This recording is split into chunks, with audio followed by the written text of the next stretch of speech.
یہ China radio international کی Urdu service ہے۔ بیجنگ اسٹوڈیو سے اب تک کی اہم خبروں کے ساتھ میں ہوں زبیر بشیر۔ سب سے پہلے خاص خبروں کا خلاصہ۔ شی جن پنگ کی ہینری کسنجر سے ملاقات۔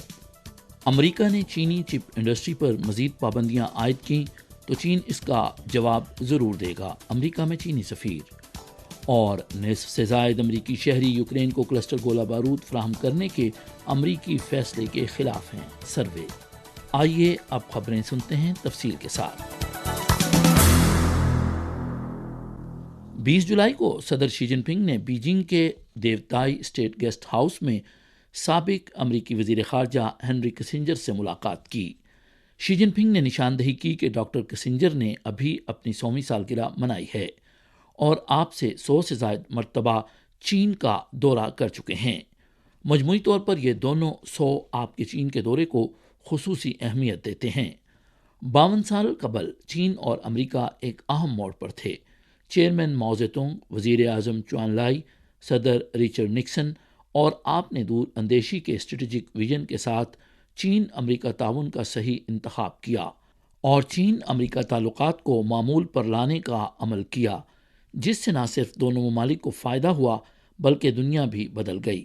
ہم اپنے پرانے دوستوں اور چین امریکہ تعلقات کی ترقی کو فروغ دینے اور چینی اور امریکی عوام کے درمیان دوستی کو بڑھانے میں آپ کی تاریخی خدمات کو کبھی نہیں بھولیں گے۔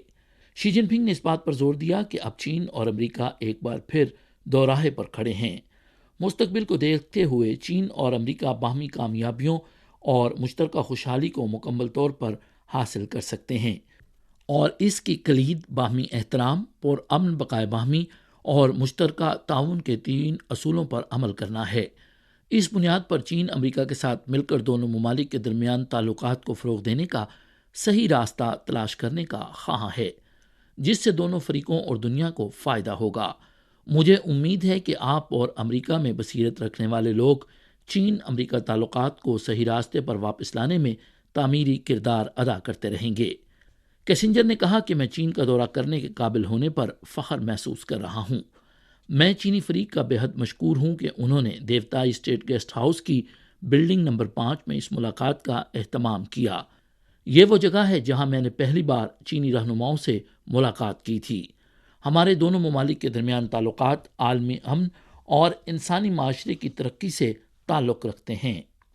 کمیونسٹ پارٹی آف چائنا کی مرکزی کمیٹی اور چین کی ریاستی کونسل نے 19 جولائی کو مشترکہ طور پر چین میں نجی شعبے کی ترقی و وسعت کے رہنما اصول نامی دستاویز جاری کی، جس کے مطابق چین نجی کاروباری اداروں کے لیے کاروباری ماحول کی بہتری میں تیزی لائے گا اور نجی شعبے کی توسیع کی حمایت کرے گا۔ دستاویز کے مطابق چین مارکیٹ میں منصفانہ مسابقت کے تحفظ اور نجی شعبے کی ترقی کو فروغ دینے کے لیے پالیسیوں پر مکمل عمل درآمد کرے گا اور نجی شعبے کے لیے پالیسی سپورٹ کو فروغ دے گا، جس میں سرمایہ کی فنڈنگ کو بہتر بنانے کے اقدامات بھی شامل ہیں۔ دستاویز کے مطابق چین میں نجی شعبے کے لیے قانونی ضمانت کو مضبوط بنایا جائے گا، جس کی بدولت نجی کاروباری اداروں کے آپریشن ماحول کو بہتر بنانے میں مدد ملے گی۔ چین کے قومی محکمہ توانائی کے جاری کردہ اعداد و شمار کے مطابق رواں سال کی پہلی 6 ماہی میں چین میں قابل تجدید توانائی کی ترقی کا عمدہ رجحان برقرار رہا اور نصب شدہ آلات اور بجلی کی پیداوار میں مسلسل اضافہ دیکھا گیا۔ جون کے اختتام تک چین میں قابل تجدید توانائی کی پیداوار کی کل نصب شدہ صلاحیت 1.32 بلین کلو واٹ سے تجاوز کر کے 1.322 بلین کلو واٹ تک پہنچ گئی، جو سال بہ سال 18.2% اضافہ ہے، اور چین کی کل نصب شدہ صلاحیت کا تقریباً 48.8% ہے۔ رواں سال جنوری سے جون تک چین میں قابل تجدید توانائی سے بجلی پیدا کرنے کی نئی صلاحیت 109 ملین کلو واٹ تھی، جو ملک کی نئی نصب شدہ صلاحیت کا 77% ہے۔ ان میں پن بجلی میں 5.36 ملین کلو واٹ، پون بجلی میں 22.99 ملین کلو واٹ اور شمسی توانائی میں 78.42 ملین کلو واٹ کا اضافہ ہوا۔ جنوری سے جون تک ملک میں قابل تجدید توانائی کی کل پیداوار 1.34 ٹریلین کلو واٹ تک پہنچ گئی، جس میں پن بجلی سے 516.6 ارب کلو واٹ، پون بجلی سے 462.8 ارب کلو واٹ اور فوٹو وولٹک بجلی سے 266.3 ارب کلو واٹ توانائی پیدا کی گئی۔ تائیوان انتظامیہ نے اعلان کیا ہے کہ اس کی حکمران سیاسی جماعت DPP کا اہم رکن لائی چھنگ ڈا اگست میں امریکہ کے ذریعے ٹرانزٹ کرے گا۔ اس حوالے سے چین کی ریاستی کونسل کے دفتر امور تائیوان کے ترجمان چھن بین ہوا نے 19 جولائی کو پریس کانفرنس میں ایک سوال کے جواب میں کہا کہ ہم اس بات کی سختی سے مخالفت کرتے ہیں کہ نام نہاد ٹرانزٹ کے بہانے لائی چھنگ ڈا تائیوان کی علیحدگی کی کارروائی کرے اور امریکہ کسی بھی طریقے سے تائیوان کے علیحدگی پسند عناصر اور ان کی کارروائیوں کو حمایت فراہم کرے۔ ترجمان نے کہا کہ ہم کسی بھی قسم کی تائیوان کی علیحدگی پسند کارروائیوں کی سختی سے مخالفت کرتے ہیں۔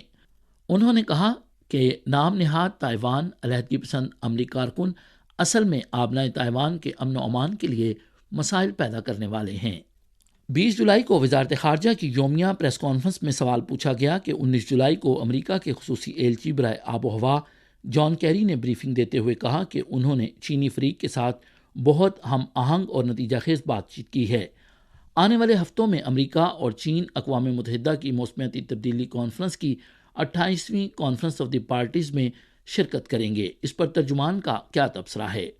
ترجمان ماننگ نے کہا کہ موسمیاتی تبدیلی ایک عالمی چیلنج ہے جس سے نمٹنے کے لیے تمام ممالک کو مل کر کام کرنے کی ضرورت ہے۔ چین ماحولیاتی تہذیب کا پیروکار ہے اور آب و ہوا کی حکمرانی میں ایک سرگرم کارکن ہے۔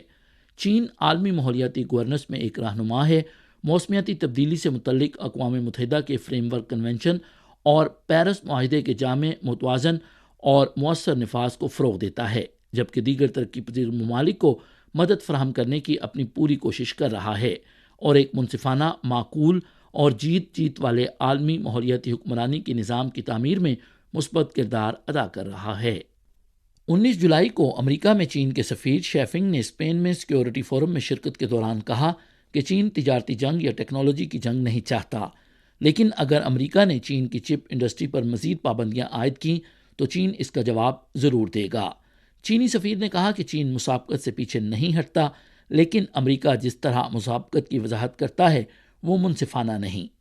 چینی سفیر نے کہا کہ امریکہ غیر ملکی سرمایہ کاری کے جائزے کا میکانزم قائم کرنے اور چین کی مصنوعی ذہانت کی چپس کی برآمد پر مزید پابندیاں عائد کرنے پر غور کر رہا ہے، لیکن اس معاملے میں چینی حکومت خاموش نہیں بیٹھے گی۔ ان کا کہنا تھا کہ چین اشتعال انگیزی میں پہل نہیں کرے گا، لیکن اگر اس کے خلاف اشتعال انگیزی کی جاتی ہے تو اس کا جواب ضرور دے گا۔ 19 تاریخ کو اقوام متحدہ کی جنرل اسمبلی کے 77ویں اجلاس میں شام میں سرحد پار انسانی امداد کی اجازت میں توسیع سے متعلق سلامتی کونسل کی قرارداد کو مسترد کرنے پر ایک وضاحتی اجلاس ہوا۔ چینی نمائندے نے اجلاس میں اظہار خیال کیا کہ وہ باب الہوا بندرگاہ کی اجازت کے اعلان کے شامی حکومت کے اقدام کا خیر مقدم کرتے ہیں اور شام کے خلاف ہر طرح کی یک طرفہ پابندیاں ہٹانے پر زور دیتے ہیں۔ امریکی میڈیا دی ہل کی ایک رپورٹ کے مطابق امریکہ کی کوئنی پیاک یونیورسٹی کے ایک سروے میں نصف سے زائد جواب دہندگان امریکی حکومت کے یوکرین کو کلسٹر گولہ بارود فراہم کرنے کے فیصلے کے خلاف ہیں۔ سروے کے مطابق 51% جواب دہندگان امریکی حکومت کے اس فیصلے کے خلاف ہیں، 39% لوگ اس کے حق میں ہیں، جبکہ 10% افراد نے کہا کہ انہیں اس بارے میں علم نہیں۔ مقامی وقت کے مطابق 19 جولائی کو سوڈانی وزارت خارجہ کے مطابق سعودی عرب کے شہر جدہ میں سوڈانی مسلح افواج اور ریپڈ سپورٹ فورس کی جانب سے جاری جنگ بندی مذاکرات میں مثبت اشارے ملے ہیں اور توقع ہے کہ دونوں فریقین آنے والے دنوں میں طویل مدتی جنگ بندی کے معاہدے پر دستخط کریں گے۔ 19 جولائی کو فلپائنی عوام نے جوہری آلودہ پانی کے سمندر میں اخراج کے جاپانی منصوبے کے خلاف فلپائن کی وزارت خارجہ کے سامنے احتجاج کیا۔ احتجاج کرنے والوں کا کہنا تھا کہ جوہری آلودہ پانی کا سمندر میں اخراج نہ صرف جاپانی بلکہ سمندری وسائل پر زندہ رہنے والے دیگر ممالک کے عوام کو بھی نقصان پہنچائے گا۔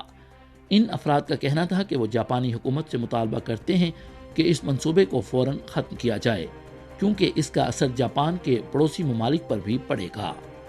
یہ تھیں چائنا ریڈیو انٹرنیشنل کی اردو سروس سے اب تک کی اہم خبریں۔ زبیر بشیر کو اجازت دیجیے۔